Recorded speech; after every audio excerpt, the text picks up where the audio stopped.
I have no royal blood. I am a barbarian and the son of a blacksmith. These words spoken by Conan in the Hour of the Dragon are incredibly revelatory in their nature, revealing to the audience for the first time the origin of the barbarian, at least in regards to his background. A background that was hitherto a mystery and not something that the titular hero ever felt any desire to delve into or discuss with others. They reveal that for one thing, his isn't a royalty of blood, but one of the spirit. What it also shows is the inherently private nature of Conan. It is only through Howard's letters that we discover little nuggets, such as the fact that Conan was born on a battlefield, something that many of us have discussed before in the past and has been shown in multiple comic book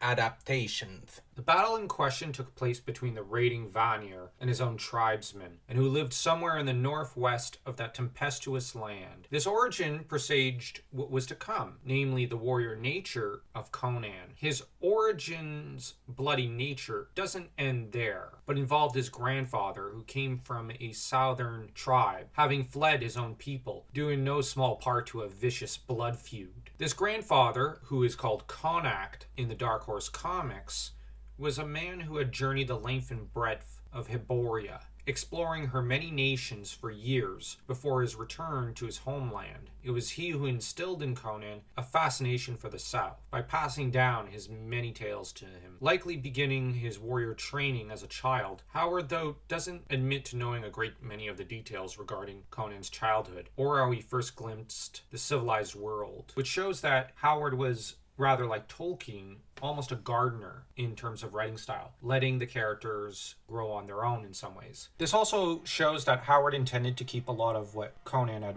gone through in his childhood, and a lot of the childhood itself, a mystery. The idea being always to tantalize the audience, rather than showing everything. This tantalizing approach was probably to keep people reading, as well as to keep Conan kind of in the fog of history. Kind of like Aragorn's adventures were kept behind a veil rather than just being shown all in one story or mentioned all in one little soliloquy or something. In one of his letters, Howard mentions that it is possible it was at Venarium, or that it might have been in some frontier town that Conan first glimpsed the civilized world, or at least civilization. I myself have always rather liked the frontier town idea, and the possibility that it might have been Aquilonian troops stationed there that he first came into contact with, and that this was what instilled in him a desire to see the outer world, so that the first Hyborian society he might have gotten a taste of was that which he later came to be part of. But this is not a fact. In reality, it is more likely that it was at Venarium that Conan first caught a glimpse of the civilized world of Hyboria. Now let's scale it back quite a bit and go back to the beginning, namely to the blacksmith part. Blacksmiths traditionally were metallurgical workers, obviously, but they were given one of the most important duties any town could have, especially in regards to warrior societies, where weapons would be forged to protect the rest of the tribe. As to farmers and merchants, they also depended on blacksmiths in different ways. Horseshoes, for example, would be forged for the horses and donkeys upon which merchants depended on for the transportation of goods or themselves, or both. Whereas farmers needed, yes, horseshoes and whatnot, and tools for farming. In that regard, Conan's father is what we in the modern world would call a blue-collar worker. This father has been shown in various adaptations, the most popular being the Conan the Barbarian movie, where he passes along to Conan the riddle of steel. That is to say, the philosophy of Crom, and the idea that it is willpower that is the most important facet to a man's life, and that he needs to learn to be independent from others and have control over his own destiny, lest he be battered by the whims of fate and becomes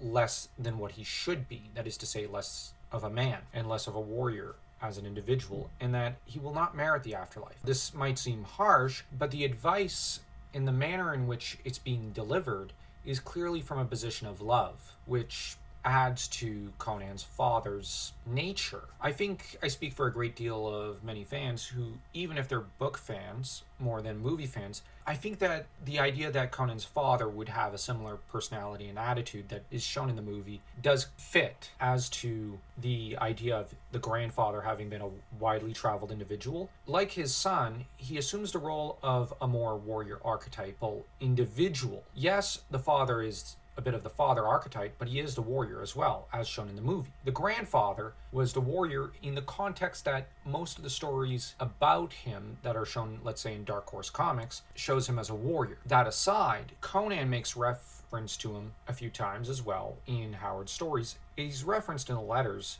as having traveled widely, so that you get a sense that he was a precursor to Conan, a bit like a John the Baptist to Jesus in the Bible. I only make this reference because it is an important one. Or even Othin with Baldur. One is meant to prepare the way for the eventual successor. This idea is one that signifies that Connacht, the grandfather, was a prelude to Conan. What is more is that puts Conan in a different light in a way. He's somehow greater than his grandfather and even his father, because he incorporates into himself the wisdoms and the lessons that they pass down to him. Yes, he's hungry to learn more about Hyboria, but he's coming in with a preparatory course of sorts on how to survive and get by in Hyboria. As to the idea that was born on a battlefield, this shows Conan as having been born a warrior. It also hints at a bit of a tragic birth in a way, that he is born amidst blood and steel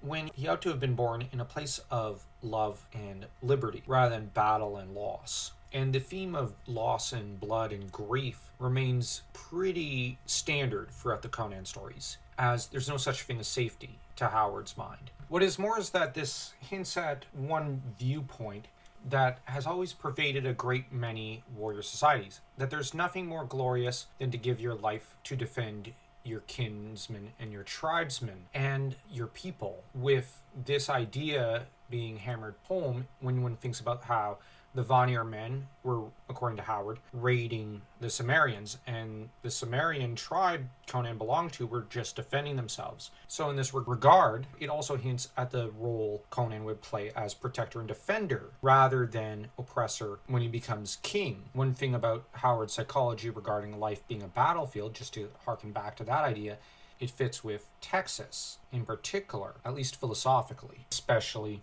given Texas's philosophy on life, in that liberty is the enemy of security in a way, which we all know the saying, those who give up liberty for security deserve neither, which this is very true to Conan and to Howard's personal philosophy and to Texas. What is more is that birth on the battlefield shows the principal aspect of Conan's character, that is to say, the warrior king. It also can be looked at in a way as a contrast to Tolkien's Luthien. The ultimate and most important character in a way in Tolkien's Legendarium is Luthien, who is born amidst song and peace and in the midst of a forest. Everything is happy and like a Disney fairy tale. This is a marked contrast to Conan, who is born in a much more devastated, broken world. At least at the start of Luthien's life, things are seemingly good for the most part, whereas Conan, nothing is at all as it should be. Shows is that Conan's birth is a much more masculine, archetypal birth of sorts. That is to say, he is a warrior born. Conan is born into a battlefield, has to overcome the battlefield that is life. Luthien is born into peace, has to tread out from that peace on a hero's journey that takes her far away from home.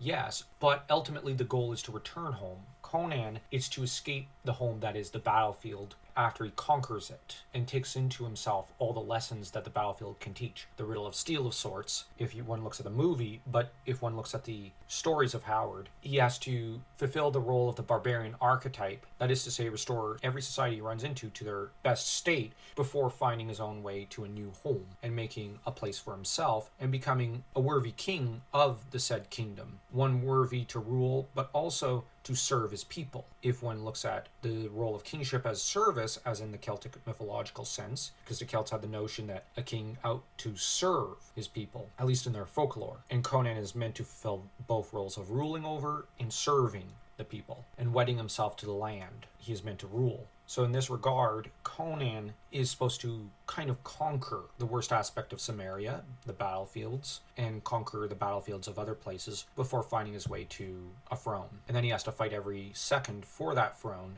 as befits Howard's personal philosophy regarding life. I think that life is a battlefield and you have to fight to find your place in it. That's what can be discerned through his literature. As someone to aspire to, even as he would grow up under his shadow, and this might be why Conan desires to overcome even his own limits, because he is trying to overcome that shadow. Because second place is second rate in Conan's mind.